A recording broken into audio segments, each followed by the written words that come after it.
Alrighty, good morning. Welcome to episode 173 of the Michael Lab Show. We are back better than ever, doing big things. I'm starting this podcast off by just apologizing to everybody out there for my lack of color. I'm wearing a white shirt, which is something that I don't normally do. Especially for the podcast, because I feel like the setup is not nearly as nice. I feel like whenever I'm wearing a white shirt, it kind of blends into the wall. But I figure with the Christmas lights that I have up during spring, because it's spring, it's no longer Christmas. It kind of adds a element to it.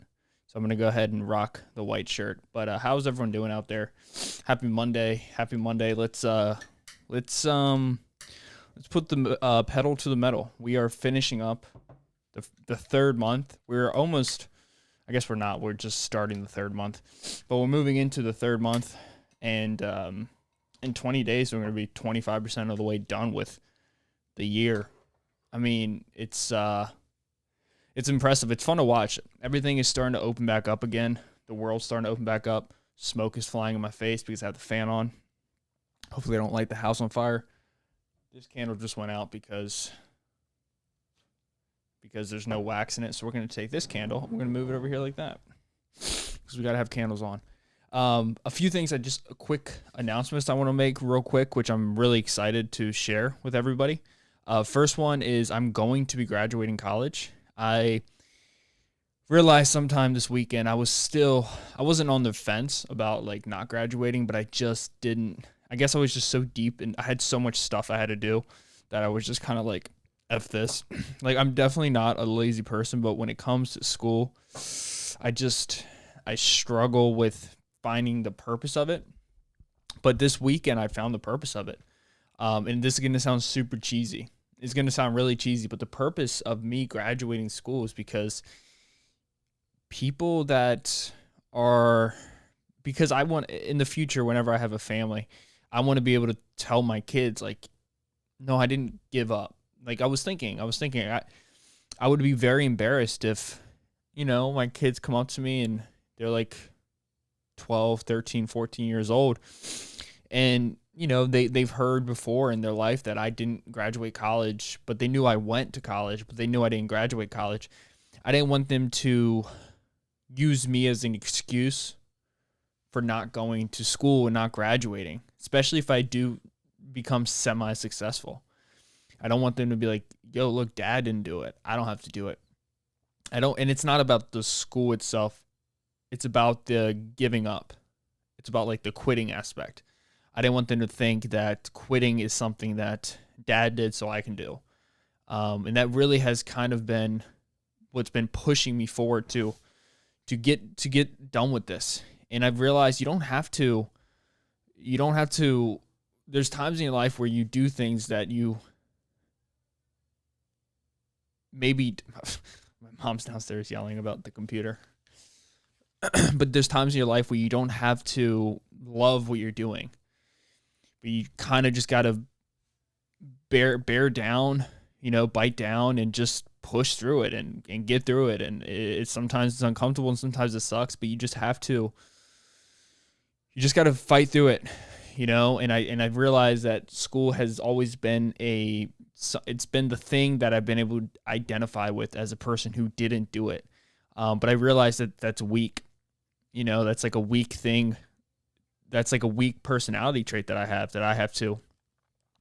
to get over. So I am. So I'm in my second to last semester. I'm doing well in my classes. I enjoy my classes. I do. Like, I genuinely enjoy it. It feels good when you succeed and you accomplish a test and you get a test done and you do well on it. It's a good feeling. It's also exciting to know that I will have a bachelor's degree one day. And it sounds weird because I know a lot of people that listen to me, a lot of people that are listening to this podcast right now are probably sitting there with a degree already, and they might be like, yo, Mike, it's not like that big of a deal. Like, it's just school. But it's not just school for me for a number of reasons. Reason one is if I graduate school, I would have been. I'm not anymore. My sister, my sister beat me to it, who's 2 years younger than me. I would be the first, 3 years younger than me. Heck, I think it's almost her birthday. Shit, I can't forget that. March 17th, March 16th. I think it's March 16th. It's this day before St. Patty's Day. But I would be the first one in my immediate family to graduate school. None of my parents went to school. Like, they didn't go to college. I think my mom did for a little bit. My dad never went to college. They both went directly into the police academy. So there is a sense of pride there. There is a sense of accomplishment there. But I've realized that I'm doing this for me. I want to personally do it. I want that degree. I also realized that I think I want a career. Like, maybe not a career, but I think I want something where I can work. I've always worked a job where I work in the evening. And the older I get, the more I'm realizing I'm missing out on a lot of things. Like, just for example, this past weekend, I went out to dinner with my parents. It was me, Taylor, my mom, and my dad, and we went out to dinner, and I was looking around, and dude, I almost forgot how it felt to go out to dinner. Like, I know it sounds ridiculous. It sounds stupid, but part of me was like, this is weird walking around on like a Saturday night. Like, Saturday night. I didn't know what to do. I was looking at Taylor. I was like, we don't really go out that much. And a lot of it, I don't know exactly. I mean, I know a lot of it has to do because I've always worked in the evening. I used to be the server at the restaurant. I used to be the cook at the restaurant. Now I close up at my job. Like, I'm not complaining. But what I'm saying is, how can I set up a life where I can avoid that? Well, I'm going to have to do things where you have the privilege to be off in the evening. And I think college is, I'm starting to look at it as not something I have to do, but something I should do to make my life a little bit better. And by me saying that, I'm not saying that I won't stop doing the podcast. I'm not saying I'm going to give up with like these crazy creative ideas I have. I'm going to continue to do those things. But I never want the day to dawn on me where I have offspring of my own, or I have kids coming up to me and they ask me, why didn't I graduate school? And my answer is I didn't want to. I didn't want to, because to me that translates to I was just lazy. And I think a lot of it is I was just lazy. And I used a lot of cover-ups like it's just not for me. I wanted to pay for it instead of my parents paying for it. But I see the light at the end of the tunnel. I got 1 year, and 1 year I'm done. And I love the thing that's super obtuse when it comes to me and my relationship with school is I love learning. Like, when it comes to education, if you ask anybody who knows me, I am the most I have such a high level of interest, and I'm constantly trying to learn something new all the time. Like, I'm reading a book right now, but it's called Principles by Ray Dalio. And I probably will review the book after I finish it, which I'm trying to crush it right now, because I have a book here to my left that I am extraordinarily excited to read. And I'll talk about it a little bit in this episode, but I have a book over there by Ray Dalio called Principles. And I've been on a finance kick lately. I really want to make sure in the future I'm financially stable. I have a bunch of goals like this, and I'll share it with you guys. I'm not trying. I don't know. I don't like people who hide their reality because they have a fear of being judged. Here's my goals for 2021. I want to have in my savings account, I want to have $30,000 saved. $30,000 saved.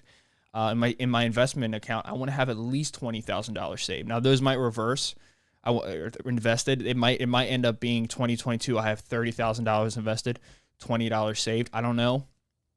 But, I want to have that amount of money stored away. And I want to have an investment account that by the age of 26, 27, there's 100,000. So by the age of 30, 35, there's $1 million. Like, I have these goals I want to accomplish. And so I've been wondering how can I achieve those things? And So, and one of them is college. Because the thing is as I'm going through college, I don't have any debt. Like I refuse. One of the reasons I dropped out is because I refuse to take a debt on college. The only debt I have is my car, and I have more money than I owe on my car, so I don't have any debt technically. I have a positive net worth, and that's something that I think is very important for people my age to understand. Yeah, that's having controlled debt is important, but having debt that's not controlled will crush you and bury you and leave you to bleed in the streets. Um, but there's a few of my goals, and I'm looking at colleges to get there. So when I graduate, I can use a degree and I can look for a job, and I'm not going to need a job. I'm gonna look for a job that fills everything that I want, and it's going to. I'm not going to settle on anything, because I think with my experience and with the degree and I think I can land a position that I really want. But even then, I may not be there that long. Like there's just I'm all over the place. Like just for example, right now I'm working pretty much full time. The only reason why I'm not working full time is because of school. So I'm working like 75, 76, 77 hours instead of 80 hours. And I realized like I can make more money because there's goals I want to achieve. So what did I do? I went ahead and I downloaded DoorDash. I was talking to one of my buddies, and I'm not going to say his name, but one of my friends, he inspired me. And if you're listening to this, man, you did inspire me. He was a security guard, and he wanted to be a cop, right? He wanted to be a cop, and but it just wasn't working out for him. Just wasn't working out for him for whatever reason. I don't, I didn't get into it with him. It's not it's not something I need to know, but it just wasn't working out for him. So, but instead of, which I'm sure he probably did go through it, being sad and upset and all this stuff, he sat down and he made a new plan, and he pivoted, and he continued with this new plan. And he basically told me, dude, I'm going to be an accountant.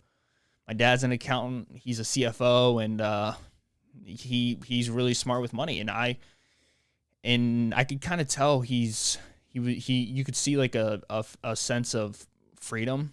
Like he finally found what he wanted to do. So he quit his job because it wasn't making him happy. He got DoorDash, and he's working 20 hours a week, making $400 a week. And he's doing well, and I'm happy for him. And he inspired me. I was like, what can I do to reach happiness faster? And I was like, I could do DoorDash, and I can reach my goals quicker that way, which will make me happier, and I can create new goals. And I was like, people make this thing seem, it just reinforced my opinion, my hypothesis that people make this thing, life's so complicated. They make it so hard. It's so much of it, I think, is so many people's give themselves a ceiling because they have an ego that won't let them pivot when they should pivot.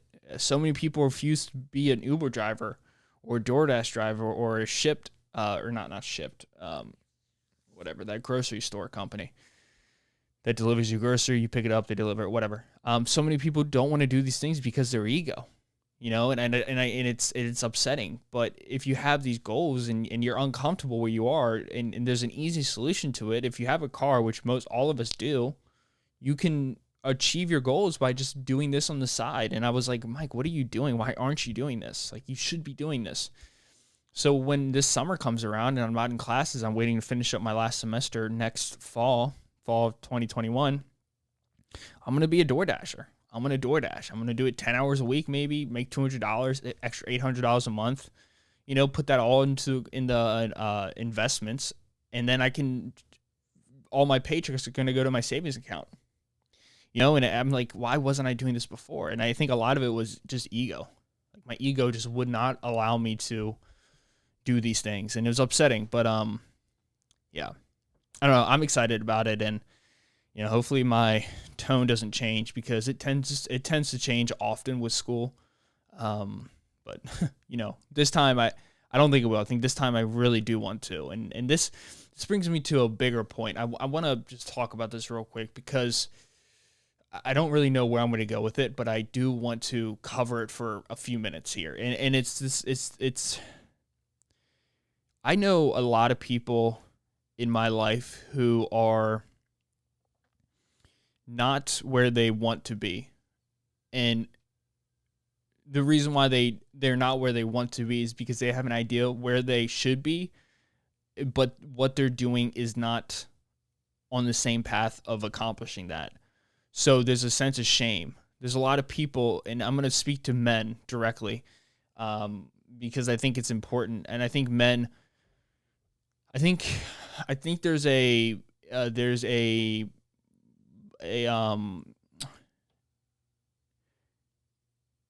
preconceived idea that men are extremely malleable, that they have the ability to eat, like they have the ability to suffer for a long time, because at the end of it they get through things, right? They, typically it's women are very sensitive, and I'm making obviously overgeneralizations here, but men are not as malleable as we want to believe, and as we're portrayed in movies and we're portrayed in reality. And I'm going to speak from a personal perspective. Men, for me, I can suffer, and I can continue putting one foot in front of the other, and I can continue accomplishing goals. I can continue doing well. I can continue to look unbreakable. And I'm not bragging. I'm just saying that's what I can do.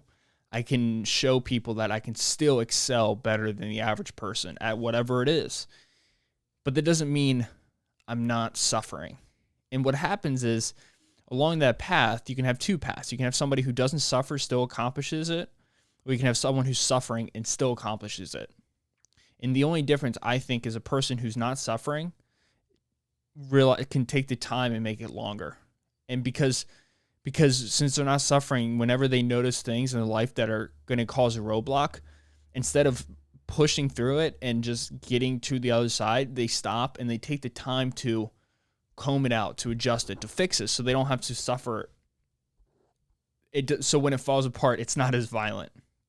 And that brings me to the guy who will be successful, maybe in a shorter period of time, but on the way getting there, they're leaving a path of just chaos and destruction and fire and hurt people and a hurt person and betrayal and regretting a lot of things. And I think this is something that I think every guy needs to really, girls too, but I'm a dude, so I speak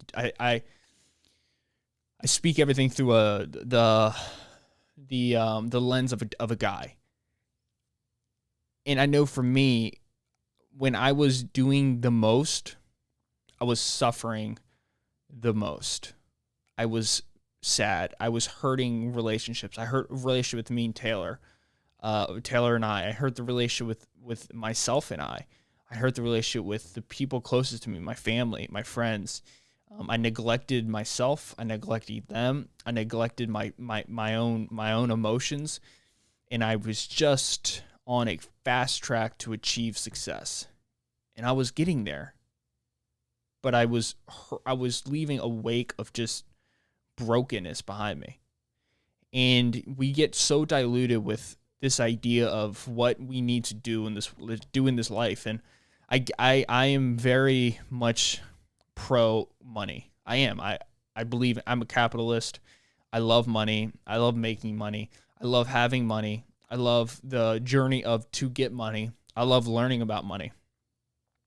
But the one thing that I know I'm more than that is I'm somebody who is very, very much the idea of good, healthy, balanced relationships, a balanced mind, healthy emotions, mental clarity / health is more important than money. It just is for me, and I've tried to trick myself to believe that it's not, but it is. It's the most important thing to me.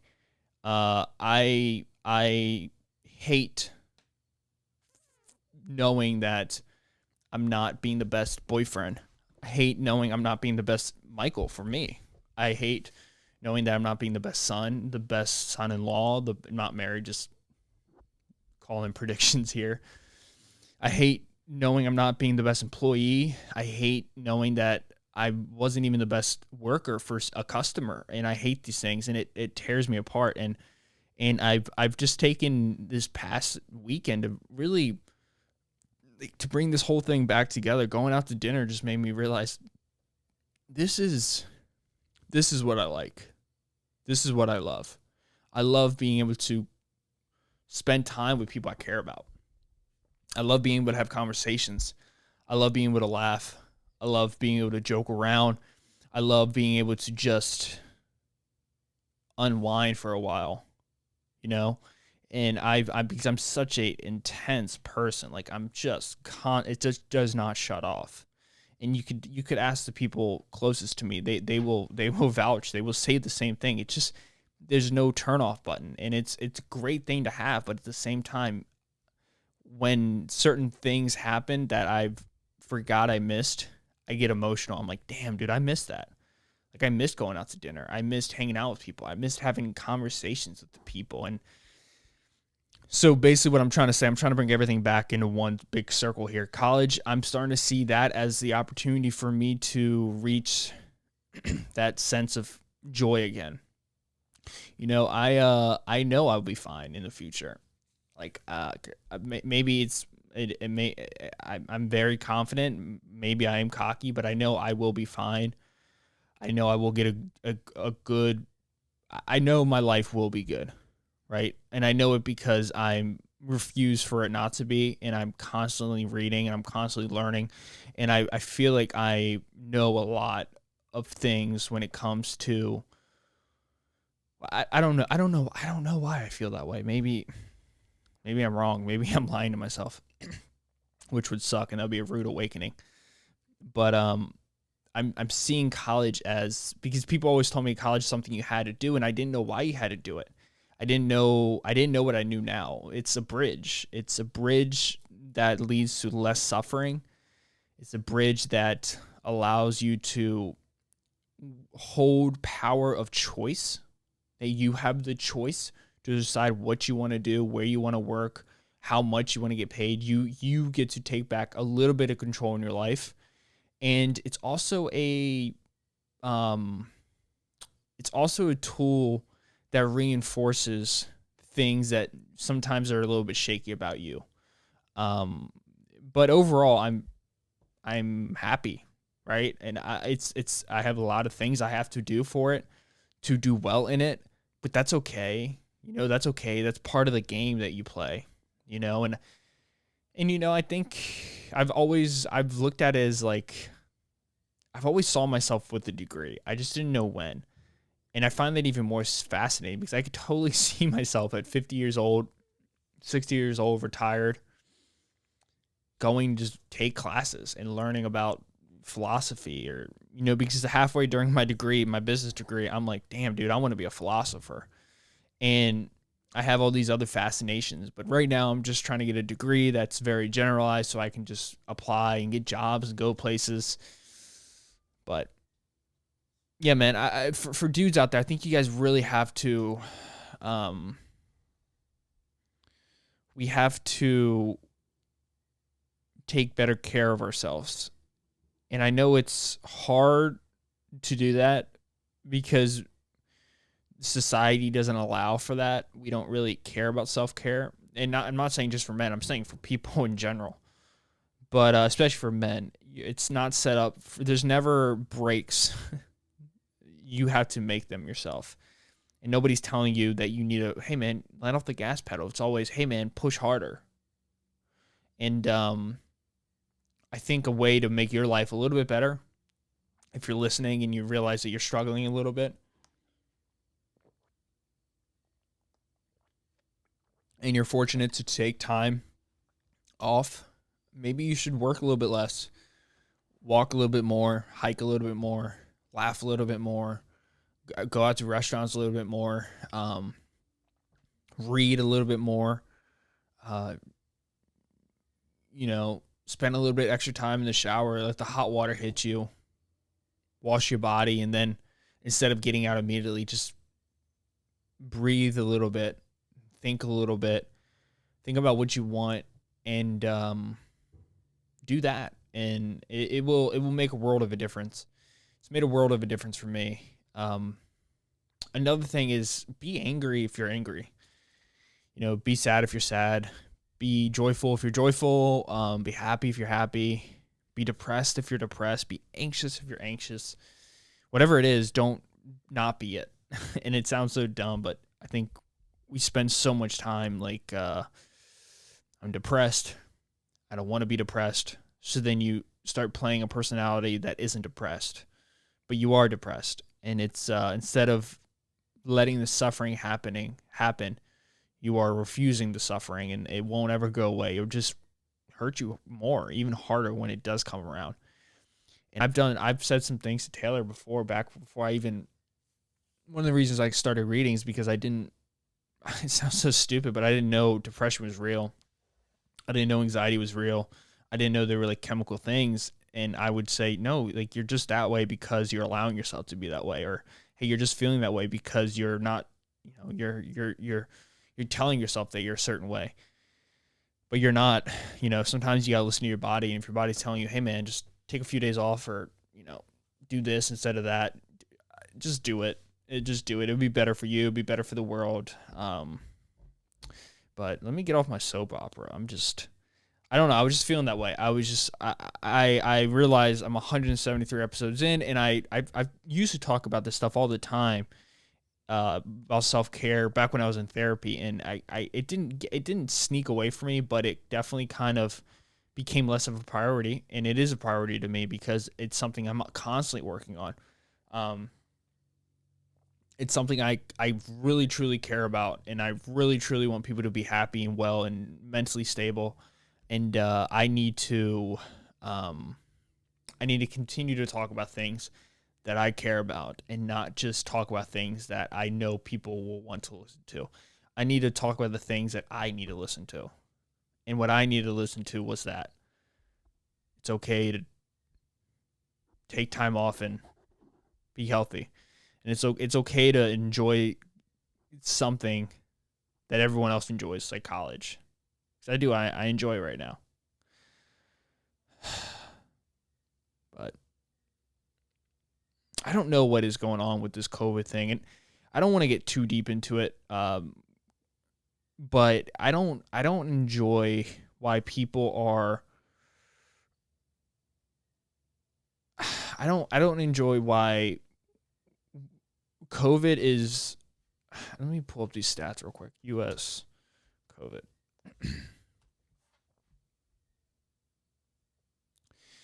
I don't enjoy. I'm looking here at the COVID cases. 300,000 January 8th, 40,000 May 7th. That was the lowest ever. And I don't like how we're acting like we're not doing well. There's this constant hammering in our faces that we have to be scared of this. We got to be scared of that. Why can't we just look at this and be like, yo, we're doing a good job, and maybe we shouldn't be reopening, but also maybe that's not a terrible thing. Like when I thought that the vaccine would come out, we weren't like super happy about it coming out. We immediately went to negative things about it. And instead of celebrating that we have this vaccine, these numbers are dipping at a rate that's it's extraordinary. But it's not extraordinary because the vaccines and people have had it, and it's closer to herd immunity than was expected. But we can't accept that. We can't accept. We just want to constantly pump this idea that we're doing it wrong. We're doing this wrong. We should be scared here. But why can't we just look at this and be like, yo, we're doing a good job? Why do we have to put up headlines that say, here's how close the U.S. is to a possible COVID-19 surge from CNN? Like, why do we have to do that? Like, you're not helping anything. Why can't people like, yo, here are the numbers. You guys are doing a great thing. Things are starting to reopen. But when things are reopening, and when we say things are reopening, instead of saying things like, this is a bad idea, these people are trying to kill people, Governor Abbott's trying to murder people, why can't we be like, yo, just continuously be safe? People will listen to that. You got to look at people as children. If a child does something that they know is wrong, or they do something that maybe isn't popular, like they pick up a toy and they throw it. Well, if you immediately tell that kid you're a bad kid, you're a worthless kid, you're trying to hit kids, you're trying to hurt kids, that kid's not going to stop. He's going to do it again. He's going to do it again because as a parent, your job isn't to be over aggressive like that. It's supposed to explain to them, hey, yo, Joe, you can't do that, man. You're going to hurt the kid. Just be careful. Like, don't throw the toy like that. You got to, instead of berating people and telling them they want to kill people and this is that, and why can't we just maybe applaud for a second and be like, yo, congratulations, just be careful. Why do we have to put headlines out there? How close is the U.S. to a possible COVID-19 surge? Because how close is the U.S.? What does that even mean? Like, what is it? I don't understand what that means. It's a terrible thing to say. I don't know. It's just constant fear. It's almost like we don't ever want to reopen the country. It's almost like we constantly want to be locked down. And I don't. Why is a gorilla getting the vaccine before I did? Did you see that in San Diego? A gorilla got the vaccine before I did. I don't know. I don't know what's going on. I don't know why Texas can give out 200,000 plus vaccines a day, but Maryland's like 3,000 doses. I don't know what's going on, but I just feel like, I don't know. Texas is reopening, right? They're reopening everything 100% in 2 days or tomorrow. What if it works? Like, this is my thing. What if it works? Are we just going to ignore it? If it works really well, then the country's gonna have to open back up because we're gonna be like, yo, why are we still shut down? If we're shut down because we're scared of COVID spreading, and then Texas opens and it doesn't spread, game over, son. 2021 is gonna be lit. We're gonna reopen everything. Yo, what's up with this? Andrew Cuomo says he says, quote, "There's no way I resign amid sexual harassment allegations." So this is like, I don't understand. This is why I laugh at people who take politics serious. This is such a game it's such a team thing. And if one team is winning, then the other team's trying to take them down. When Trump was in office, and like the more and more this podcast goes, it's going to sound like I was the biggest Trump supporter. I wasn't. You guys blatantly heard me on this. I called him a domestic terrorist. I'm not a Trump fan. But when I see allegations against Andrew Cuomo for sexual harassment allegations, he's literally saying there's no way I resign. If you just think for a second, 1 second about if the tables were turned slightly, let's just say, Governor, let's just, man, I don't want to run a chance of possibly saying something, but let's just say let's just say a governor from down south, in a state that kind of hasn't been taking the thing that serious at all.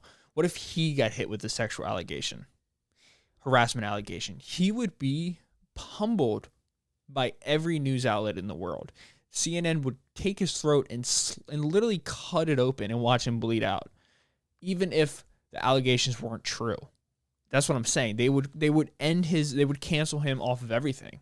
They would pull his Twitter, they'd pull his Instagram, they'd pull his YouTube. He's a terrible person. He did this to these girls. And then it doesn't even matter if it comes out true or it doesn't matter if it comes out false. They would destroy this guy. But the reason why Andrew Cuomo can go on news and saying there's no way I resign, quote, I am sorry, quote, and continue to be a governor of New York City is because he is a sweetheart of CNN. And it is a terrible, disgusting thing to see that sexual harassment allegations are not actually about the victim. They're about a team winning. And these people, I don't know. I don't know if people refuse to believe or just they can't believe that he did this or he could have done this or that he's even alleged of doing this. It goes to show that the world does not care about feelings of other people. They care about somebody that they don't like losing. And that's a dangerous game to play. And you're seeing that with Andrew Cuomo. It's mind-boggling what's happening. And every day I'm listening, like his people are telling him to sit down. Like top state leader says Cuomo must resign. Governor says no way. What? Cuomo's refusal to resign evokes comparison to Northam's. New York State Senate Majority Leader joins growing Democrats' call for Governor Cuomo. He's just not stepping down. It's insane. How is he like not forced to step down? Is Governor Cuomo too weekend to stop the left from destroying New York? I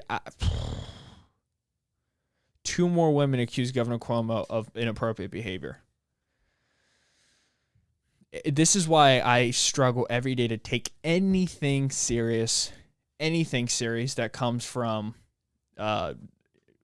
news outlets, because you cannot. You can see that there's agendas, and they actually could care less. People could care less about people's feelings. That's why when you hear these guys, these serial rapists, nobody knows the women. Nobody cares about the women. Jeffrey Epstein, no one cares about the women. It's all about Jeffrey Epstein.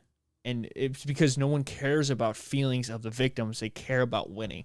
They care about their team getting the point. And when one of their players on their team is getting attacked, they refuse to believe it. They could care less.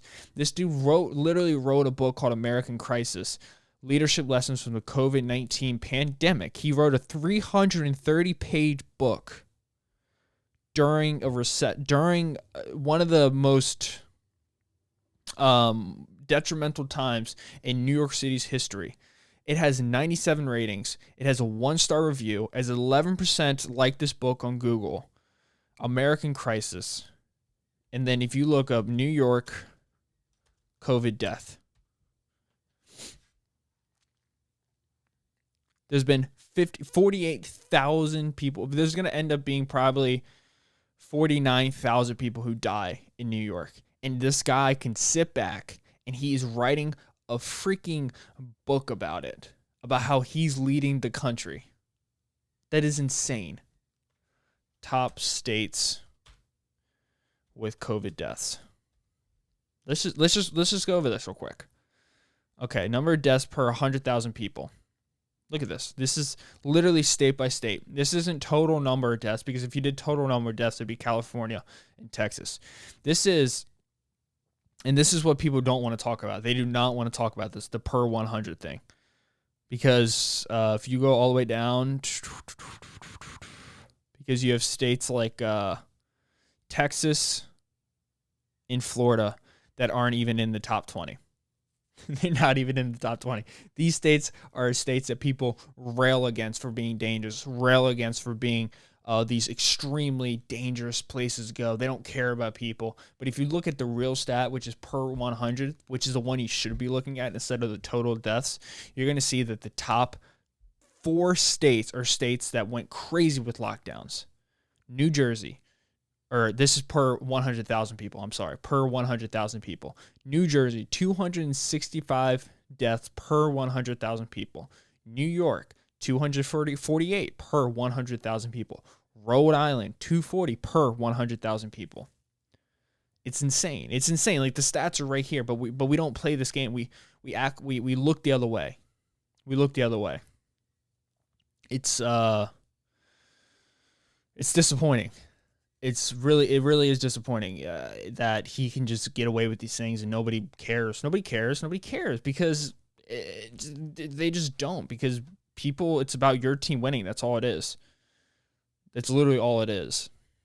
This guy can lie about the number of people that died, the senior citizens. I think he did that out in California too.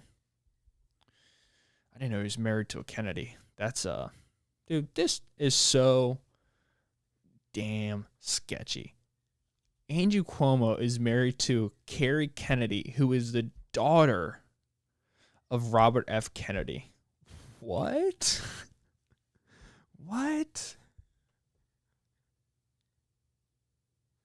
Who is the brother of John F. Kennedy. Dude, get out of here, man. This is insane. Andrew Cuomo, brother, works with Cooper Anderson, who is the son. Cooper Anderson. Oh, Cooper Anderson Cooper. Such a dummy. His dad. His mom was Gloria Vanderbilt, whose dad was Vanderbilt. He's a Vanderbilt. Richest person ever to live in this country. William Vanderbilt. Like, it's just, I don't know. It gets more sketchy the farther you go down. It's just like, I don't know.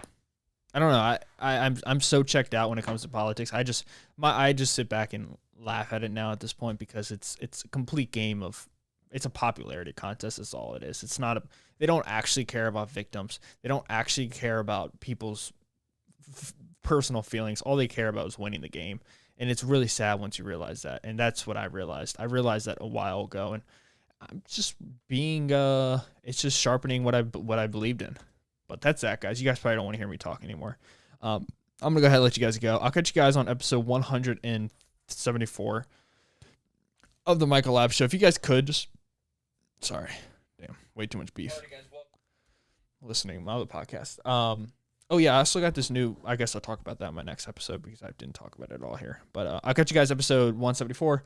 Link in the bio. Go ahead, get yourself a stock on Robinhood, and follow all the links that are down there too. Love you guys. Thank you so much for listening. I'll catch you guys in the next episode. Peace out. See ya.